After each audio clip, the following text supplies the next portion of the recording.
ये है अब्दुल साहब, अब पुलिस भैंस नहीं ढूंढती। देखिए मैं बता रहा हूँ, जो मुख्यमंत्री जी के सजातीय लोगों की लिस्ट में दे, बता दूं पढ़ के अगर इजाजत हो। अरे भाई ये गुंडों के लिस्ट गफूर भाई के पास कहाँ से आई? ये कंट्रोल करते गुंडे। अरे भाई गफूर भाई के पास कहाँ से लिस्ट आ गई गुंडों की? गुंडों के लिस्ट ये कंट्रोल करते हैं। बिल्कुल सच बात है, पहले भी गुंडे ये कंट्रोल करते थे, अब भी गुंडे ये कंट्रोल करते हैं। भैया गुंडों का कंट्रोल हाउस वहीं पर है। हम भी कह रहे हैं गुंडे यहीं से कंट्रोल होते हैं, गुंडे यहीं से कंट्रोल होते हैं। हमें मालूम है आप लोग गुंडों को कंट्रोल करते थे, राजनीतिक संरक्षण देते थे।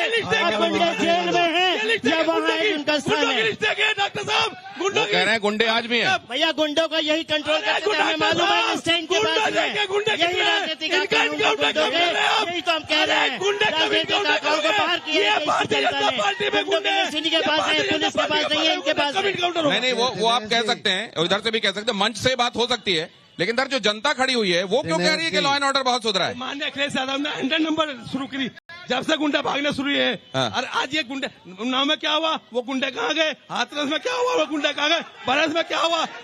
गुंडे जेल में है, गुंडे जेल में है, गुंडे जेल में है या वहाँ है जहाँ उनका स्थान है? एक बात राजनीति में कही जाती है, जहाँ उनका स्थान है। दिनेश जी एक बात राजनीति में कही जाती है कि perception is a bigger reality in compare to the reality itself. जो परसेप्शन है वो रियलिटी से भी बड़ा होता है। अगर ये परसेप्शन भी है तो ये परसेप्शन भारतीय जनता पार्टी के साथ है लॉ एंड ऑर्डर के मामले में। चौधरी नीलपाल, इस पे आपकी टिप्पणी नहीं जाऊंगा। एक सेकंड, आ रहा हूँ, वो भी कह रहे हैं कुछ। उन्होंने उनके साथ भी रह के देख लिया है। अरे उन्होंने उनके साथ भी रह के देखा है, उनको देखिए। चिल्लाने से कोई फायदा नहीं है। सही बात यह है, जो सुनिए एक मिनट सुनिए, सही बात यह है कि ये जो आज जनता खड़ी है और पूरे देश की जनता और प्रदेश की जनता कुशासन नहीं चाहती, सुशासन चाहती है।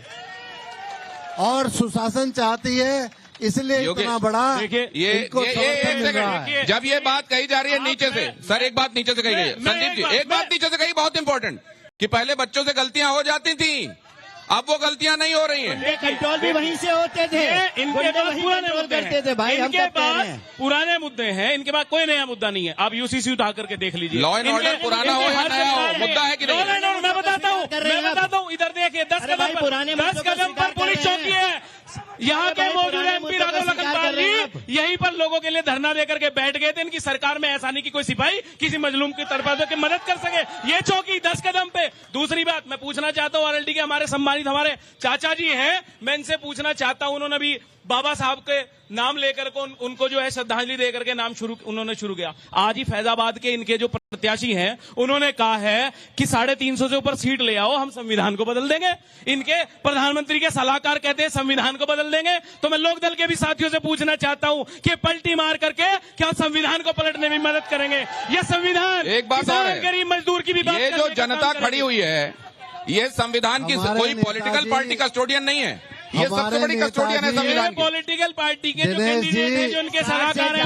अच्छा योगेश जी के पास जाना, एक सेकंड योगेश जी से एक भी बार मेरी चर्चा नहीं हो पाई है, प्लीज आज्ञा दीजिए मुझको। मैं आता हूँ चौधरी साहब, आता हूँ। योगेश जी, आप तो मतलब आम आदमी पार्टी ये दम भरती है कि वो पढ़े लिखों की, जानकारों की पार्टी है। आप तो जानते होंगे कि संविधान में कितने बार पहले संशोधन हुए हैं। संविधान का कस्टोडियन जनता है या पॉलिटिकल पार्टी है? और ये भी आप जानते होंगे कि संविधान को क्या कोई ये कहेगा हम संविधान को उलट पलट कर देंगे और संभव इस देश में?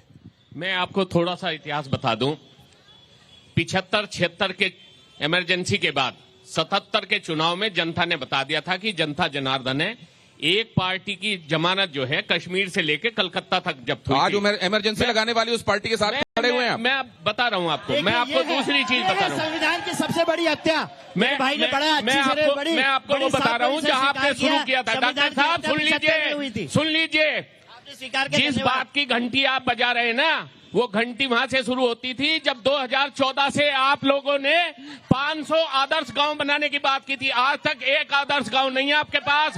आपने 18,000 से ज्यादा गांव में ब्रॉडबैंड का कनेक्शन है, हर गांव में विद्युत है। 18,000 से ज्यादा गांव में आज ब्रॉडबैंड का कनेक्शन है। कौन सी बात कर रहे हैं आप आदर्श गांव की? से सहारनपुर खुदा पड़ा है, ये मंडल है जिला। भैया बदलो इसको, रेफरेंडम बदलो।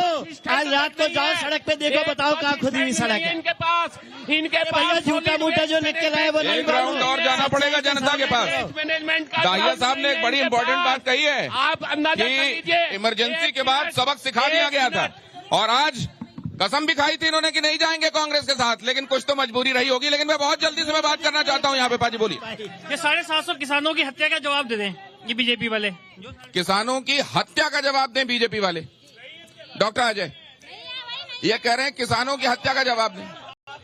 देखिए, किसी भी व्यक्ति के जीवन का जाना मेरे लिए कोई राजनीति का विषय नहीं है, न मेरी पार्टी के लिए राजनीति का विषय है।